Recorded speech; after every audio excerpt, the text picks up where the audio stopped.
Good evening and welcome to Journeys in Faith with Anne DeSantis here on the Anne DeSantis YouTube channel. And I'm happy to be here with all of you this evening because I have a wonderful friend and recurring guest. I have Tony Kolenc. He is a Catholic author. He's a lot more than that, too. He is also a law professor, a podcaster, a speaker, and an author of the award winning series, The Harwood Mysteries. He writes fiction and nonfiction for teens and adults. His wife is Elisa. He has five beautiful children and several grandchildren. Tony, thanks again for joining me on the program. Thank you for having me back, and I appreciate being here. Yes, we got a lot to talk about because you do have a new book and a new series too. The name of this series is Incarnate. It's one book in a book of three, this series of three, the Incarnate series. Now, since you are a recurring guest, some of our audience has heard your faith journey before. Of course, the show's called, Journeys in Faith.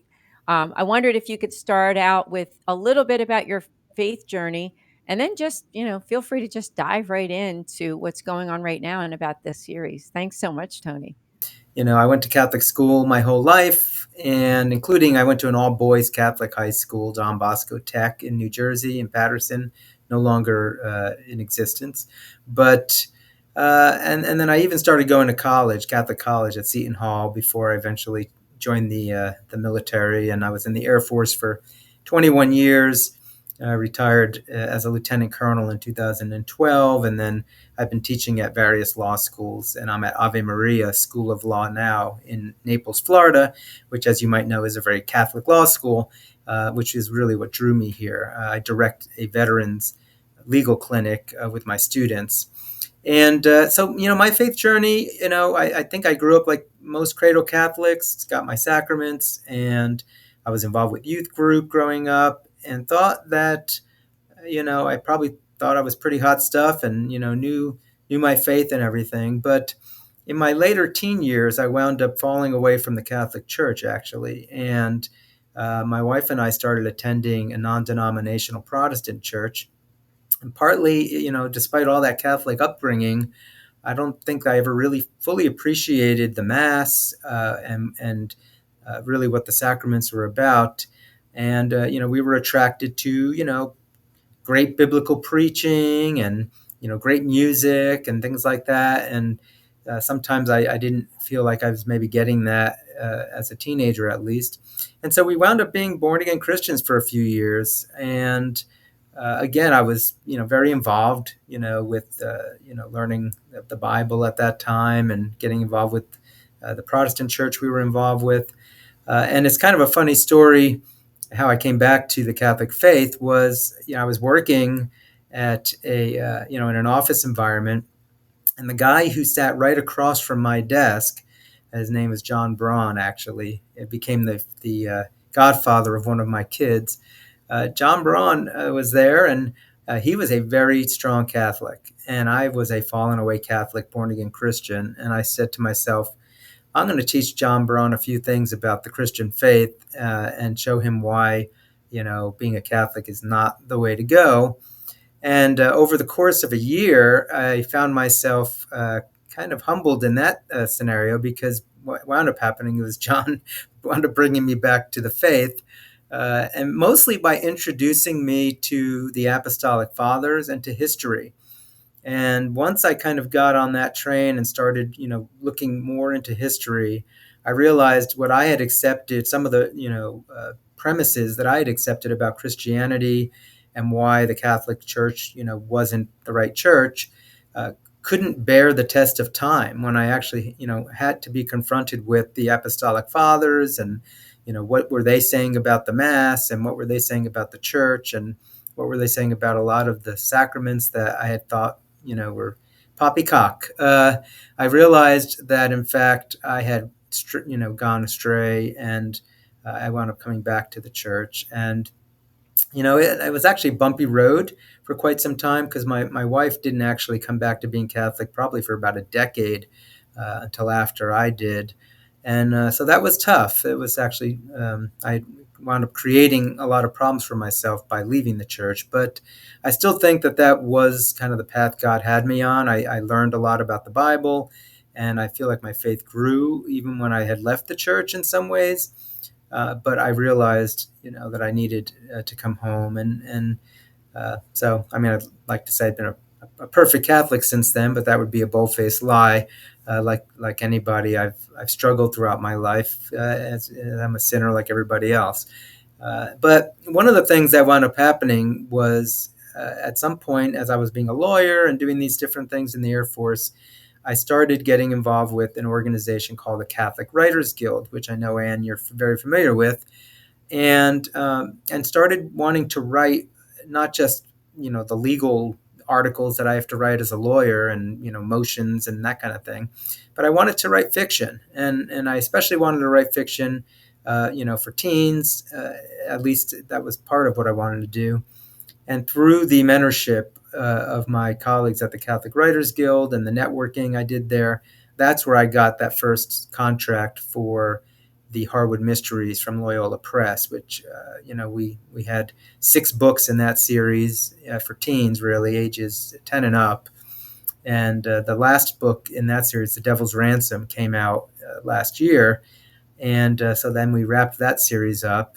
I also had a book with our Sunday Visitor for middle grade students called Penny and the Stolen Chalice, which is a lot of fun. That really allowed me to dive into my Catholic faith and into the Eucharist more. In the it's like a contemporary mystery at a Catholic school with a fifth grade girl, Penny, as the protagonist, and she has to figure out why somebody stole the chalice off the altar during the school mass.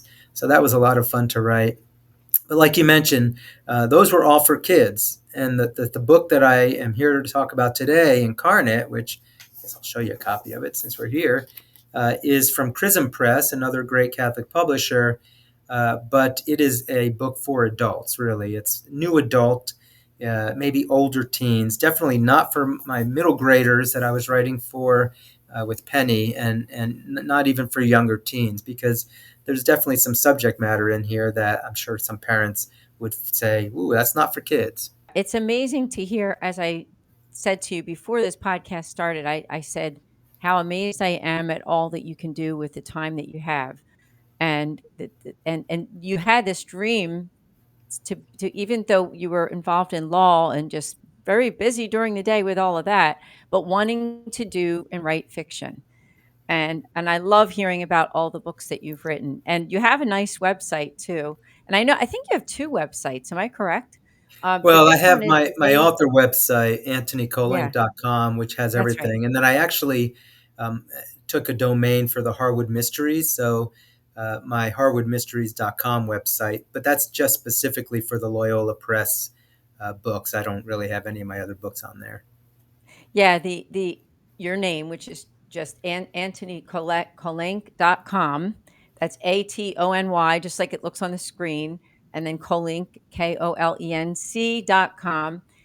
Fiction, law, and education. I mean, that wraps it all up, those 3 words, right? I mean, what you do.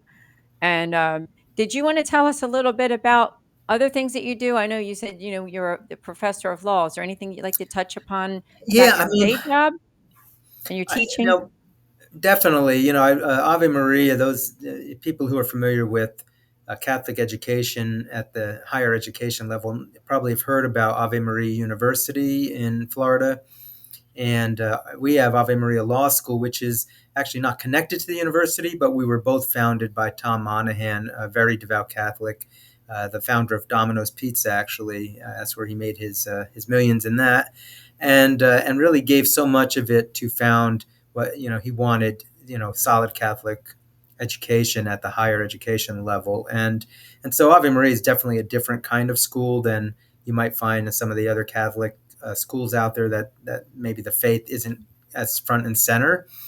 Here at Ave Maria, the faith, we're all about that. And so that was great and very refreshing after having been in the military for 21 years, where you have to be totally nonpartisan, and you can't really bring faith into just about anything you're doing explicitly. And then even before this, I worked at 2 secular law schools, and so teaching legal classes. I taught constitutional law, for instance, and we would talk about abortion and the abortion cases, and you know you can't really talk about those and bring in Catholic social doctrine. But here at Ave Maria, when they teach the abortion cases, they're very likely to be reading, some of the encyclicals from the popes at the same time, dealing with the dignity of human life, as they are to be reading from the Supreme Court. So I'm excited to be here, and it kind of feeds into that same reason why I wanted to write Catholic fiction, and fiction for Catholic young, middle graders and high schoolers. My other 7 books before this one are all geared for that age range, because I wanted there to be really good stories like Harry Potter, like kind of quality, exciting stories, but without the baggage that a Harry Potter might bring with it, for parents and families. And so that's what all my other writing was. This new book, though, and I know you probably want to ask me about that in a second, but this new book definitely, while it is clearly coming from a Catholic worldview, and it's with a Catholic publisher, Chrism Press, is definitely a different kind of a book. And the premise for this book I had, and I actually had, was sitting on a draft of this book for about 7 years before I finally had the guts to bring it to a publisher to come out, because it's a little controversial in the premise. Oh, wow. I mean, I'm excited for you. Anytime you have a new book coming out, there's a certain excitement that comes along with that. When I look on social media and I see some of those posts about that it's coming, it's here, so just ask people to keep an eye out for that book. From Incarnate is the name of the book, the first book in the series. This show is going to be a little bit different. We usually have a commercial break in between. This is going to be more of an express show that we're going to go straight through, give a little more time. So, Tony, I'm going to give it to you. Tell us about how this idea came about for the book, and just tell us a little bit of a teaser, I guess, to get us ready for the book. Yeah. So the premise of the book, prepare yourself. What would happen if you were to try to clone Jesus Christ? Is the premise of the book. Doesn't sound like a very Catholic book, probably up front, but and in fact, it's a great book for a mainstream audience too, because that premise is really right on top of what's going on in the world today with cloning and scientists pushing science to its limits. The only real question would be, how could scientists get a hold of the blood of Jesus? Because if they could, you could be sure there'd already be somebody who would think somehow this was a great idea to do this, generally speaking. So the premise of the book is, we know as Catholics about Eucharistic miracles, where the most famous one took place in Lanciano, Italy, in the like 800 AD, where a priest was saying Mass and he doubted whether the Eucharist was truly the body and blood of Jesus. And during the Mass, when he consecrated the host and the wine, it literally turned into flesh and blood. And those of you who, if you're ever going to Italy, especially if you're going to see Padre Pio, his area is only about an hour or so from Lanciano, and I had the pleasure of going there with my mom a few years ago and got to see the Eucharistic miracle. It's still on display. It's really pretty amazing, and it was tested scientifically, and they ran blood testing on it and determined it was, flesh and human blood, flesh from the human heart, like all this really amazing scientific data. And that's just one of hundreds, if not thousands, of Eucharistic miracles that have been reported around the world. So I was thinking about those kinds of things, and I was like, okay, so if there were a Eucharistic miracle and it truly were the body and blood of Jesus, could you clone it? And like, who would want to clone that? That sounds like a very horrible thing to do. And the only thought I had was, you'd have to be pretty evil to want to clone Jesus. And why would somebody who is evil want to do that? And obviously, it should immediately occur to anybody who's thinking about this that this would be a horrible thing to do. It would be heretical, blasphemous. So it would have to come from a place of evil. And it shouldn't take too much more to get to the Antichrist from this kind of line of thinking. And so my premise of the book is, well, what if you were a 17, almost 18-year-old boy living in Nazareth, Pennsylvania in 2007, and your name was Joshua Christensen, who is my protagonist. And him and his friend Rachel start the book off in chapter 1, and all of a sudden a government agent shows up, Agent Sampson, and tells Joshua that he's there to protect him because Joshua is not like other people, and somebody wants to kill him because of who he is. And all of this is news to Joshua. And so, book one, Incarnate, you could see on the cover of this book, nicely done cover from Chrism Press. You've got Joshua and Rachel on the cover, and they are running. And by the way, that's a host, a Eucharistic host that is kind of around them there. They are running because most of this book, Joshua is being pursued by all different kinds of people who might, hate him, love him, want to worship him. If he truly were, as he's being told, it's only book one, so you'd have to read book two and three to find out some more on this. But if he truly were the clone of Jesus, what are the ramifications for that, and how might he be exploited by various factions in this world? And that's kind of what Joshua experiences in book one of Incarnate. It's a pretty exciting book. It's a supernatural thriller, a psychic thriller, even, if you will. It's definitely a book that's meant to be a page turner. There's a lot of action, there's a lot of danger, and there's obviously, you could see already, some content that would be tough to talk with a middle grader about. There's also some other references to more adult subjects that make it definitely a book for adults and older teens at the earliest. Um, that's the premise. Yeah, that's really exciting. And I can just imagine how it was Holy Spirit inspired, I'm guessing. It's not something that you could really think up on your own without God's guidance, right?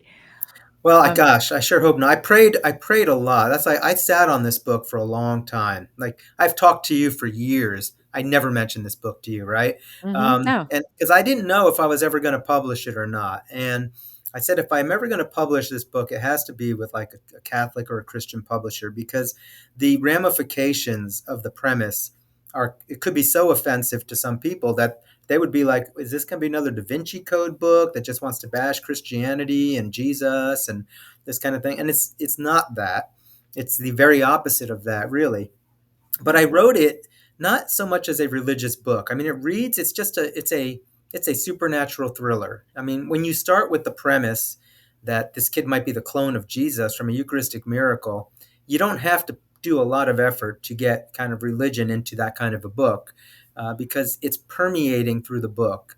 And which is why I love the premise, because I could write it in a way where the reader is forced to have to encounter the life of Christ, the reality of the incarnation, hence incarnate, the idea that, well, if there was a Jesus who really was God, who really took on human flesh and became incarnate and had a truly divine nature and a truly human nature, and then you just got his blood and could clone him, what would he be? Would he be God? Would he be human? What would he be? And you almost have no choice but to have to reflect upon the nature of Jesus when he came in the incarnation.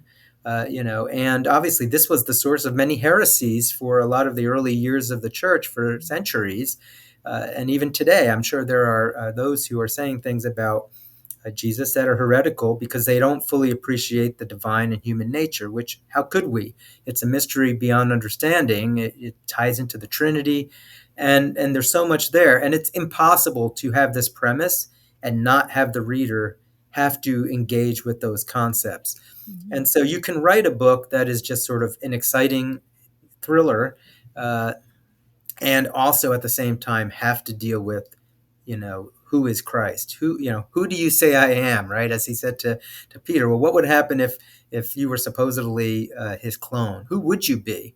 Could you be Mhm. anything but evil? There's also a lot of pro-life themes that kind of go through the book, because if you were created to be evil, could you be anything other than that? And my character Mhm. Joshua, you'll see, as the book starts off, he's just like a regular kid, or so he thinks, a regular teenager about to graduate. He has a crush on his best friend Rachel. He's just like any teenage boy in America, you would think, except apparently he's not. And so he kind of has to encounter his own identity, or who he's being told that he is, all throughout the book, from people with, like I said, very different agendas. because you can imagine those who created him want him to become some sort of idol, worshipful idol for the world, for some very nefarious purposes. Those who might be religious, like some of the characters he encounters, might view him as an abomination that needs to be destroyed because he is an abomination in some ways. If he's, cloned from, the blood of Christ, who would do that? That's abominable. And then what if, it kind of also forces us to wonder about what kind of, if you could be the perfect human nature of Jesus, and you could be like a perfect human in some ways, what kind of powers might you have, even just psychic abilities like we see people sometimes seem to demonstrate. And so you also have those who might think you could harness some of those powers, and put them to use. And so you're getting a lot of different views from people who want to exploit my character, and he's just trying to survive and figure out, who am I and how did this happen and is it true, and what does this mean for me as a person? Do I have a soul even? I mean, am I evil? What am I? Mhm. And you can do all of that and just sort of have a fun supernatural thriller in the process. Wow. It's really intriguing. I will say. I mean, what age group would you say? Is it a teen book? It's not meant for younger teens by any means. I really Okay. wrote it as a new adult book. So in theory, like Okay. a college age student is probably, and somebody in their 20s, is probably the sweet spot of the audience. But a book review from Stephen McAvoy just came out actually yesterday, and he's like an older guy, he's my age, and he loved it. I mean, it's a story that really for any adult reader. The only reason it's not, and there's no sex or vulgarity in it. It's coming from a Catholic publisher, so it's not that like a younger teen couldn't read it. It's Mhm. accessible. But there are some really, adult topics that are addressed in the book, and it gets dark in places, Mhm. darker than I'm sure a lot of parents would want a younger teen to be, reading about, because I don't think you can have this kind of a serious, nefarious, diabolical thing going on without there being darkness, because we know that evil is darkness. And so if you're going to have something created for a dark purpose, you're going to encounter, some pretty horrible things as you go through a story like Mhm. that. Yeah, well, good to know for all of our audience. Now, as we're kind of heading toward the end of the program, I just wondered if you could give us just a little bit of more information about your other books and where people can reach out to you, learn more, how they can buy the books, and especially this particular book where they can find that. So, thank Yeah, you. thank you for that. Yeah, absolutely. Of course, you can go to my website, antonykolenc.com, anytime, and I'll have links to all my books, and you can find all of them on Amazon or Barnes and Noble, christianbook.com, whatever. And of course, especially the ones, well, they're all by Catholic publishers. So, go to your Catholic bookstore and ask them to stock them if they don't already stock them. And I feel like supporting your, local Catholic publisher or bookstore is really important, or even just an indie bookstore. But as far as the other books, I mentioned Penny and the Stolen Chalice from Our Sunday Visitor Press. You can also go to their website for that one. That one is really good for ages, like grades maybe anywhere from second or third grade through like fifth or sixth grade. And it really is a fun modern mystery with a female protagonist, and it really focuses a lot on the Eucharist and the Mass and that kind of thing. And but it's a fun mystery. There's a lot going on in that one. But my Harwood Mystery series is actually a medieval historical fiction mystery adventure series that takes place in 12th century England. It follows an orphan, Zan, who's a peasant, who winds up at Harwood Abbey after his village gets attacked by bandits, and he winds up getting raised by these monks at Harwood Abbey. And then he winds up kind of solving all these mysteries. And he winds up with two friends, Lucy and Christina, who kind of are throughout the series. And so the three of them are sort of like a trio in some ways, and there's a lot more that goes in that. But each of the books there, they all take place in 12th century. There's something historical going on in the background. There's some big mystery, kind of a spooky mystery that needs to be solved. And there's a lot of religious themes about vocation and that kind of thing. And I should mention, since I know this will be probably put out in April sometime, I'm going to have both of those books with me in Pittsburgh. The Diocese of Pittsburgh is doing a Catholic literary festival, and I'm going to be the speaker at that. And the students in the Pittsburgh Diocese are going to be reading both Penny and the Stolen Chalice, and also my first book in the Harwood Mysteries called Shadow in the Dark. So I'm excited to go there and talk to them about that. But you can find the books anywhere. And Incarnate is from Chrism Press. Go Chrism's website. Also, will have all the links, and Loyola Press's website will have ways to get the book on there for the Harwood Mysteries. Awesome. Thank you so much. It's always a pleasure to have you on the show. And I know I'm going to have you back again sometime because you're going to keep writing. I know you're going to keep writing. You got I two more am books in because this one, and then yeah, there'll book probably be two. something after that. Exactly. Book two will come out early next year, and this summer I've got to write book three, and then I've got other ideas. You're right. It's hard to not want to keep writing. Yeah, you're good at it. Now, is there anything that you want to end with? Any final thoughts?